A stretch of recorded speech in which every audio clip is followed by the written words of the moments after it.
Hey guys, it's Wengie and hugs! Welcome back to my Storytime series where I tell the stories that you guys requested about me and my life and maybe my cats. So the story today is about how I met Max, my boyfriend, fiance, and partner in crime. Literally every comment from my previous video was requesting this story, so get comfy. It's gonna be a long one. Let's go. Now, I don't know if you guys believe in fate or destiny, but I do. And after hearing this story, I think you might as well. Let's rewind to when I was in high school. Yeah, we're going way back. I was 14 years old and it was the day of my year 10 formal, which is basically like the Australian equivalent of junior prom. Most girls spend hours getting ready, freaking out about their dress, their makeup, how their hair looks. Also hoping and praying that their dads don't embarrass them too much in front of their dates. Yeah, it's a stressful time for a young girl, okay? Anyways, back then I had long black hair with a single red streak in it. I thought I was pretty cool back then. Anyways, I did my hair up in pigtails that night and got dressed in a Chinese-style pink dress. Because, I was trying to be different. The doorbell finally rang and I excitedly opened the door. And there he was, my ex-boyfriend Sam. Yep, we actually broke up a few months earlier but stayed friends, and I guess he didn't have anyone else to ask. Not the romantic story you're expecting, right? I think he brought some flowers and maybe put them on my wrist or just gave them to me. I can't really remember anymore. Sorry, Sam. So anyway, we went to the formal as exes and pretty much just hung out with our mutual friend group. Everyone was having a great time on our table, just chatting, taking photos, telling funny stories. And then suddenly, this random guy just walks up to our table. We all kind of looked at each other thinking, do you know this guy? Which none of us did. He then suddenly shouted at all of us, can I take a photo of everyone here, please? And gave us all a cheesy smile. Like, who is this guy? Why did he want to take photos of us who he doesn't even know? Why was he so awkward? Does he even go to this school? What if he's some crazy stalker who now has my picture? These were all questions running through my mind as me and my friends gathered around and nervously smiled as he took 2 pictures. Yep, that awkward, random, crazy stalker guy. That was Max. He unknowingly took 2 random pictures of me and my friends that night, and we never saw each other again. Until 10 years later. So fast forward to 24-year-old Wengie. I had just started working in a marketing job, and a good friend of mine at the time, Thomas, asked me if I wanted to try some dance classes with him and his sister. Honestly, I think he just wanted to bring a total beginner so he wouldn't look so bad. But anyway, me being a good friend decided to try it out. Also, my job was pretty much a desk job, so it was a good excuse to get off my lazy butt and do some exercise. I fell in love. No, not with Thomas. With dance. I love dance so much. I started going to classes every week and soon I became obsessed. One thing you should know about me is that when I become obsessed with something, I literally eat, drink, and breathe that one thing for days, sometimes months, and in this case, years.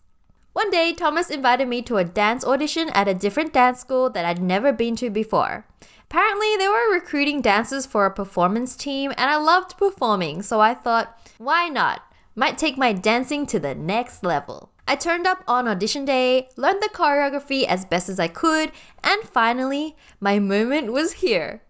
This was probably one of my most nervous moments in my life because I'd never actually done anything like this before.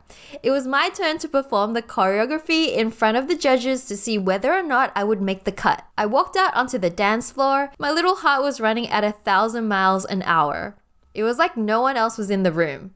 I did the routine perfectly and never missed a move or a beat. It was amazing.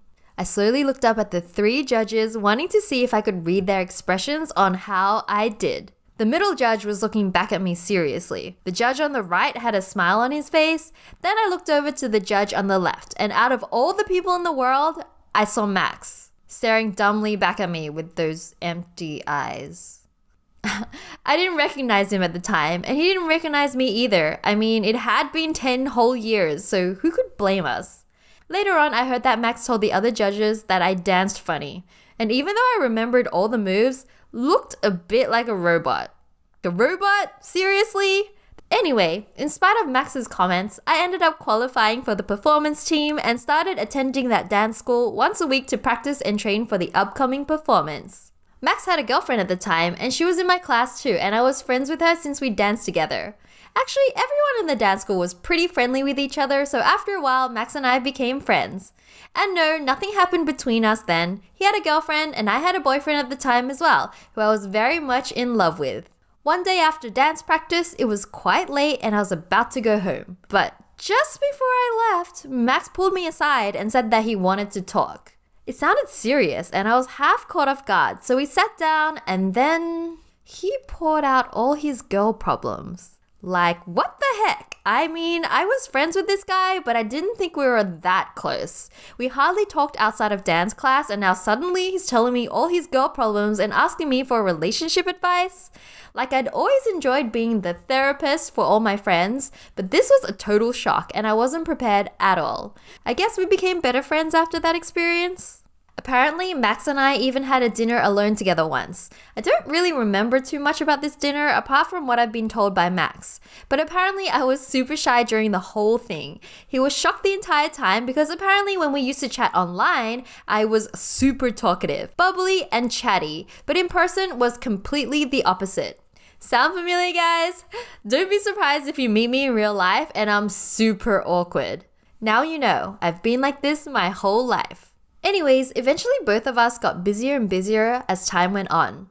I ended up changing dance schools, Max concentrated on his university studies, and we each went our separate ways. We did occasionally keep in touch via text messages maybe once every 6 months, but we were both so busy with our own lives that one of us would forget to reply and then it'd be like another 6 months before we spoke again. I remember once when I was in Japan on holiday, I bought a bee onesie for $1 that ended up being too small that I had to crouch to even fit into it. Not to mention that it gave me an atomic wedgie. Wengie with a wedgie. Yep, that was me. I have no idea what prompted me to take a picture of that ridiculous costume and send it to Max, but all I remember was endless laughter over the phone when he saw it, and to this day, he still teases me about it. About a year later, we caught up again, this time over our love of eggplants. Which was funny because none of our mutual friends or partners at the time liked eggplant, so it was like a weird shared interest. So we randomly met up one day and decided to settle our love for eggplants over this epic eggplant cook-off. We both cooked the best eggplant meal we could, like some kind of anime food battle. He made this chili eggplant dish, which was okay, and I made miso eggplant, which tasted so good, so I definitely won that. Yep, that's right, Max. This is my story, so I get to decide who won that day.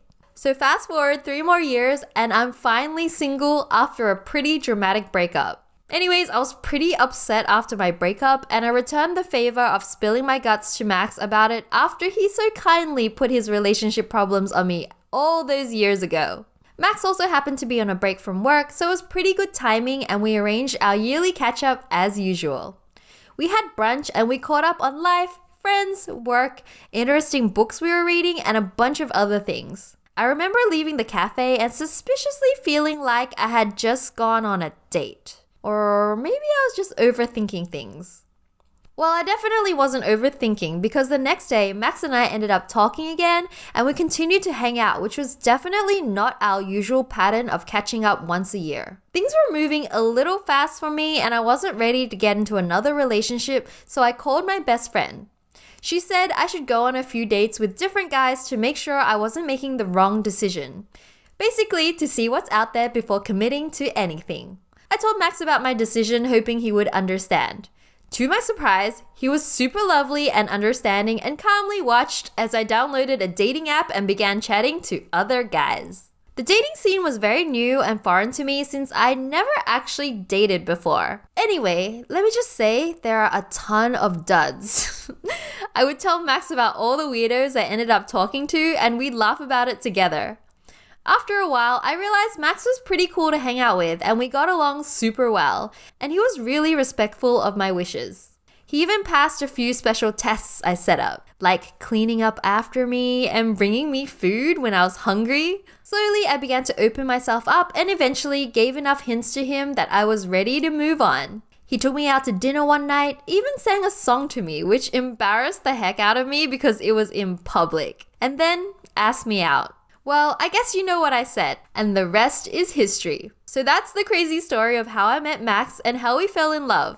We've been together for 5 years now. But to think that it all started from one chance encounter way back in high school when a creepy, awkward 14-year-old kid shouted in my face and rudely took a photo of me without my permission. Alright guys, I hope you enjoyed my story, and if you want other stories from me, request it in the comments box below. I'll see you guys next week with a new video. Love you! Mwah!